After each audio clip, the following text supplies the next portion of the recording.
সুইজারল্যান্ডের অভিজাত ski resort ক্রা-মন্তানায় নববর্ষ উদযাপনকালে একটি বারে ভয়াবহ অগ্নিকাণ্ডে ৪০ জন নিহত এবং শতাধিক আহত হয়েছে।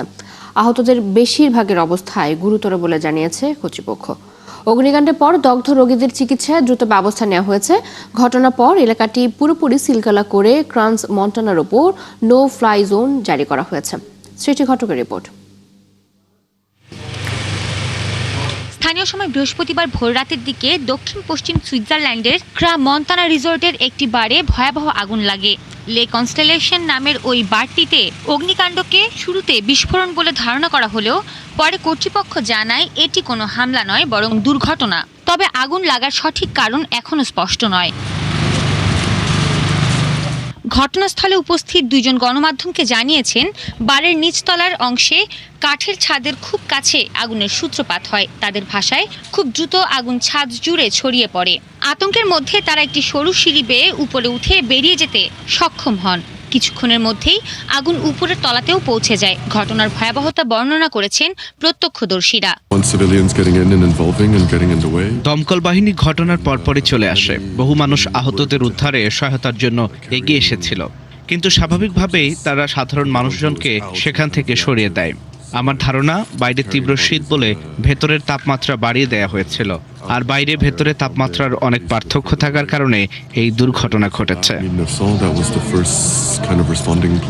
ইতালির সুইজারল্যান্ডে নিযুক্ত রাষ্ট্রদূত স্থানীয় গণমাধ্যমকে জানান, কর্তৃপক্ষের প্রাথমিক তথ্য অনুযায়ী বারের ভেতরে আতশবাজি ফোটানোর ফলে আগুন ধরে যায়। তিনি জানান, নিখোঁজ স্বজনদের খোঁজে সেখানে বহু ইতালীয় নাগরিক জড়ো হয়েছেন, তবে কোনো ইতালীয় হতাহত হয়েছেন কিনা সে বিষয়ে তিনি নিশ্চিত করে কিছু বলেননি।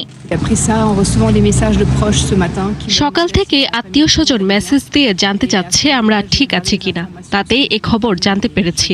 আমার এক পরিচিতা ঘটনাস্থলে ছিল ওই সময়, তার সাথে যোগাযোগ করতে পারছি না। প্রার্থনা করছি ও যেন সুস্থভাবে ফিরে আসে। ঘটনার কয়েক ঘন্টা পরেই ওই রিসোর্ট পুরোপুরি ঘিরে ফেলা হয় এবং বারের সামনে সাদা পর্দার আড়ালে ফরেনসিক তাঁবু স্থাপন করা হয়। নিরাপত্তা কর্মীরা জানিয়েছেন, প্রথমে উদ্ধারকর্মীরা ঘটনাস্থলে এসে সম্পূর্ণ বিশৃঙ্খল ও ভয়াবহ পরিস্থিতির মুখোমুখি হন। ইতালির পররাষ্ট্র মন্ত্রণালয় জানিয়েছে, ঘটনাটির পূর্ণ তদন্ত শুরু হয়েছে। সৃষ্টি ঘটক, ৭১। নেদারল্যান্ডসে আতশবাজি দুর্ঘটনায় ২ জন নিহত হয়েছেন এবং দেশটিতে নববর্ষ উদযাপনের সময় বিক্ষিপ্ত সহিংসতার ঘটনা ঘটেছে।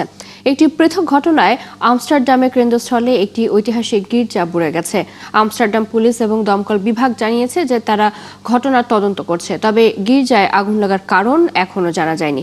পুলিশ জানিয়েছে, আতশবাজি দুর্ঘটনায় আমস্টারডামের কাছে ৩৮ বছর বয়সী এক ব্যক্তি এবং দেশটির পূর্বাঞ্চলীয় শহর নিজমেগেনের এক ছেলে নিহত হয়েছেন। এছাড়া বিক্ষিপ্ত সহিংসতার ঘটনায় প্রায় ২৫০ জনকে গ্রেপ্তার করা হয় এবং বেশ কয়েকটি শহরে দাঙ্গা পুলিশ মোতায়েন করা হয়। এদিকে জার্মানিতে নববর্ষ উদযাপনে অন্তত ২ জন নিহত হয়েছে, ২৪ পুলিশ সদস্য সহ আহত হয়েছে শতাধিক সাধারণ মানুষ। বিচ্ছিন্ন এসব ঘটনায় দেশটির বিভিন্ন স্থান থেকে গ্রেপ্তার করা হয়েছে অন্তত ৪০০ জন।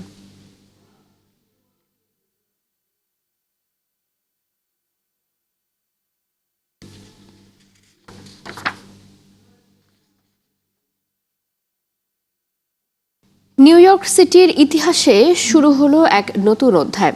ডেমোক্র্যাট নেতা জোহরান মামদানি শপথ নিয়ে আনুষ্ঠানিকভাবে দায়িত্ব গ্রহণ করেছেন নিউ ইয়র্ক সিটির মেয়র হিসেবে। শ্রমজীবী মানুষের জন্য শহরকে আরও সাশ্রয়ী করার অঙ্গীকারের পাশাপাশি তিনি নিজেকে ঘোষণা করেছেন একজন গণতান্ত্রিক সমাজতন্ত্রী মেয়র হিসেবে। বিস্তারিত রিপোর্টে। যুক্তরাষ্ট্রের নিউ ইয়র্ক সিটির প্রথম মুসলিম, প্রথম দক্ষিণ এশীয় বংশোদ্ভূত এবং শতাব্দীর কনিষ্ঠ মেয়র হিসেবে ইতিহাস গড়েছেন জোহরান মামদানি।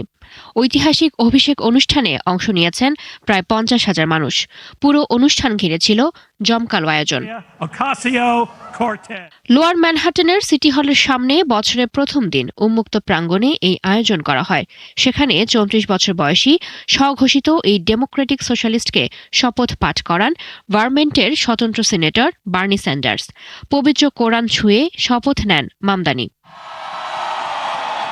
সিটি হলের সিঁড়িতে জনসম্মুখে শপথ নেয়ার পর এক আবেগঘন ভাষণে মেয়র জোহরান মামদানি ঘোষণা দেন তিনি ক্ষমতার সংস্কৃতি বদলে দেবেন।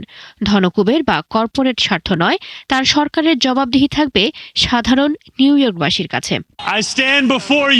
আমি গণতান্ত্রিক সমাজতন্ত্রী হিসেবেই নির্বাচিত হয়েছি আর সেভাবেই শাসন করব। আমার নীতিতে আপোষ করব না। আজ থেকে একটি নতুন যুগের সূচনা হলো।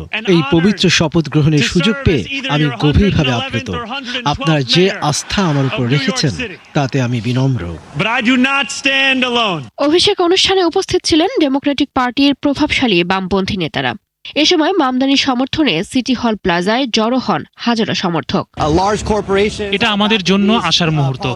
শ্রমজীবী মানুষের জন্য সত্যিকারের প্রতিনিধিত্ব এবার শুরু হচ্ছে। মামদানিকে কতটা বিরোধিতার মুখে পড়তে হয়েছে আমরা সবাই দেখেছি, কিন্তু জোহরান পুরোপুরি তৃণমূলের মানুষের শক্তিতেই এই জায়গায় পৌঁছেছেন। এটাই আমাকে সবচেয়ে বেশি অনুপ্রাণিত করেছে, আর সেই কারণেই আমি তার বড় সমর্থক।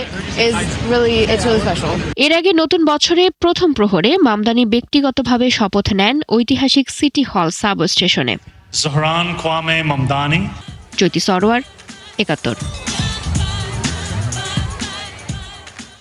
পোল্যান্ড জুড়ে কয়েকদিনের ভারী তুষারপাতের কারণে যান চলাচল মারাত্মকভাবে ব্যাহত হয়েছে। বিরূপ আবহাওয়ার কারণে দেশটির বিভিন্ন অঞ্চলের রাস্তায় দীর্ঘ যানজট সৃষ্টি হয়েছে। তীব্র শীতের কারণে গাড়িতে অবস্থান করতে বাধ্য হন শত শত মানুষ।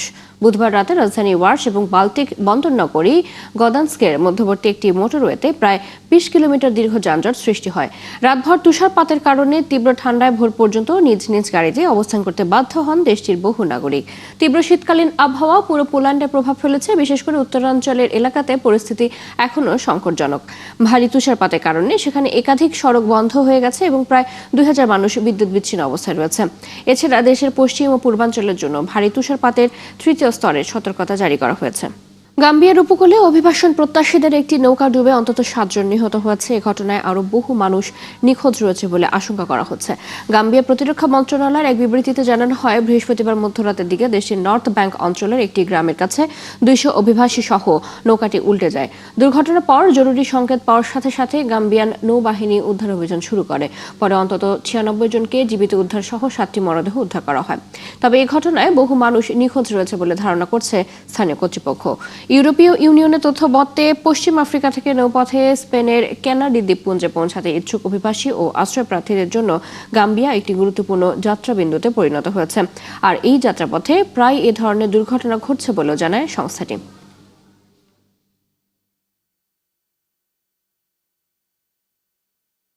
মুদ্রাস্ফীতি ও জীবনযাত্রা ব্যয় বৃদ্ধির প্রতিবাদে ইরানের চলমান বিক্ষোভ সহিংসতার রূপ নিয়েছে। বিক্ষোভকারীদের সাথে নিরাপত্তা বাহিনীর সংঘর্ষে এখনো পর্যন্ত ৬ জন নিহত হয়েছেন। এই পরিস্থিতিতে আলোচনার প্রস্তাব দিয়েছে তেহরান সরকার। বিস্তারিত মনিরুজ্জামান বাবুর রিপোর্টে।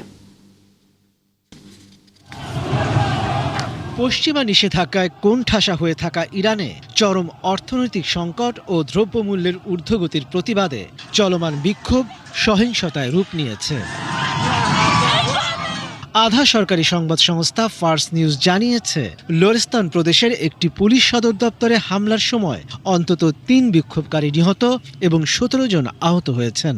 বিক্ষোভকারীরা সেখানে কয়েকটি পুলিশ ভ্যানে আগুন ধরিয়ে দেয়। এর আগে লোরদেগান, কুহুদাস্ত ও ইস্পাহান প্রদেশেও মৃত্যুর খবর পাওয়া গেছে। মানবাধিকার সংস্থা হেনগাও দাবি করেছে, নিরাপত্তা বাহিনীর গুলিতে বিক্ষোভকারীরা প্রাণ হারিয়েছেন। অন্যদিকে ইরানের বিপ্লবী গার্ডস বলেছে, কুহুদাস্তে বিক্ষোভকারীদের হামলায় তাদের আধা সামরিক বাহিনীর এক সদস্য নিহত হয়েছেন।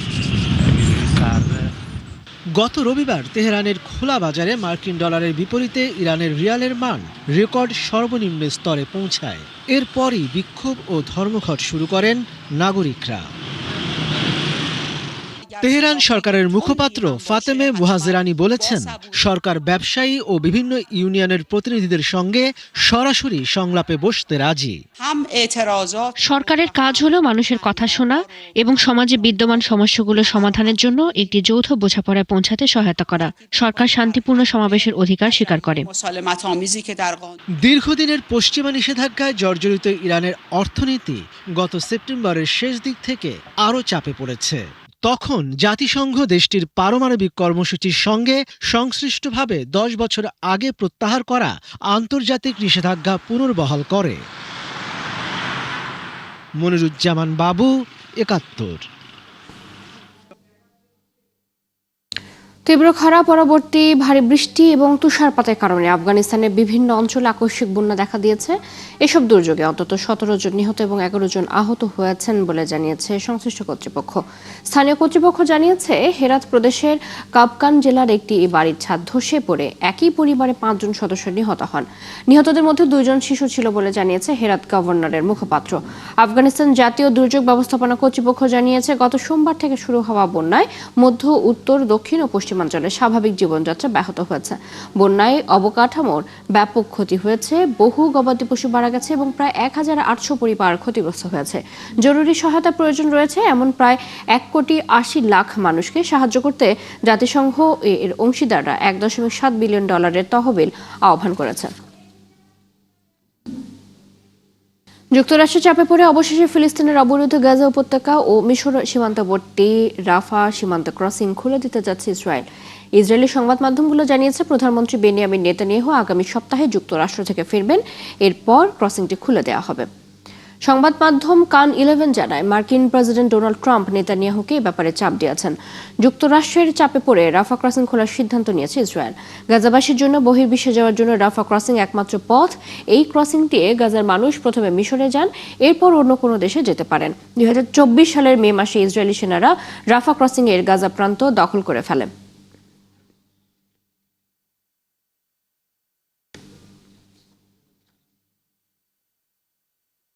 ইরানে বিভিন্ন ধরনের অপরাধের দায়ে 2025 সালে অন্তত 1,500 মানুষের মৃত্যুদণ্ড কার্যকর করা হয়েছে।